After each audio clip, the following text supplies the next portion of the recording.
ఆ తర్వాత అక్కడ సీన్లో దొరికినటువంటి ఆధారాల ఆధారంగా ఆమె కట్టుకున్నటువంటి శారీ, తర్వాత ఆమె ధరించినటువంటి ఆభరణాలు, వీటన్నింటినీ ఇమ్మీడియట్గా ఫొటోస్ తీసి మా టీం అందరూ కూడా సర్క్యులేట్ చేయడం జరిగింది లుకౌట్ నోటీస్ ద్వారా.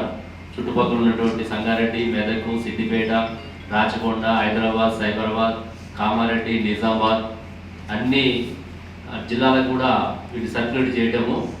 ఇమీడియట్గా నెక్స్ట్ డే అంటే నిన్న మనకి ఆ లేడీని వాళ్ళ యొక్క బంధువుల ద్వారా గుర్తించడం జరిగింది. ఆ లేడీ మన పేరు శివానంద, ఏజ్ 45 years, భర్త సాయిలు, ఈమెకి ఒక పాప, 2 అబ్బాయిలు ఉన్నారు. ఈమె అక్కడ వాళ్ళ ఇంట్లో గొడవ పెట్టుకొని వచ్చేసి ఇక్కడ ప్రాంతంలో కొద్ది రోజులు కొంపల్లి, కొద్ది రోజులు కుషాయగూడలో షెల్టర్ తీసుకొని ఉంటుంది గత ఒక 6 నెలల నుంచి.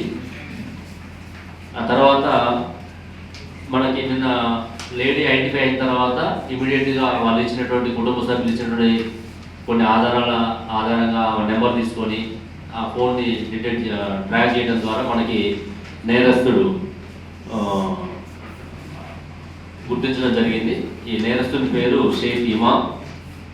ఇతను స్టోన్ కట్టర్గా ఇక్కడనే మేడ్చల్లో పనిచేస్తున్నాడు, మజీద్పూర్ ఏరియాలో ఉంటాడు.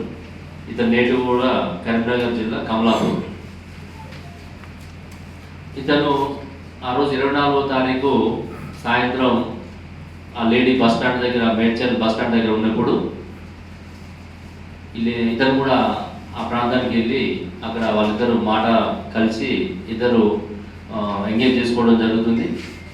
ఎంగేజ్ చేసుకున్న తర్వాత ఇద్దరు కలిసి అక్కడ ఐసోలేటెడ్ ప్లేస్కి వెళ్ళటము, అక్కడ వాళ్ళు అప్పటికే ఒక 500 రూపీస్కి వీళ్ళు మాట్లాడుకోవటము.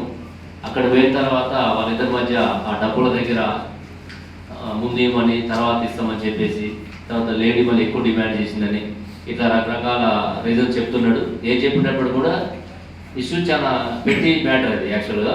దానికి అతను ఆ సడన్ ప్రొవకేషన్లో ఆ లేడీని గొంతు విసికి స్లో తప్పి పడిపోయిన తర్వాత ఆ దగ్గరలో ఉన్నటువంటి రాయి తీసుకుని బండరాయితోటి తల మీద బాధేసి మళ్ళీ అప్పటికే చనిపోతుంది.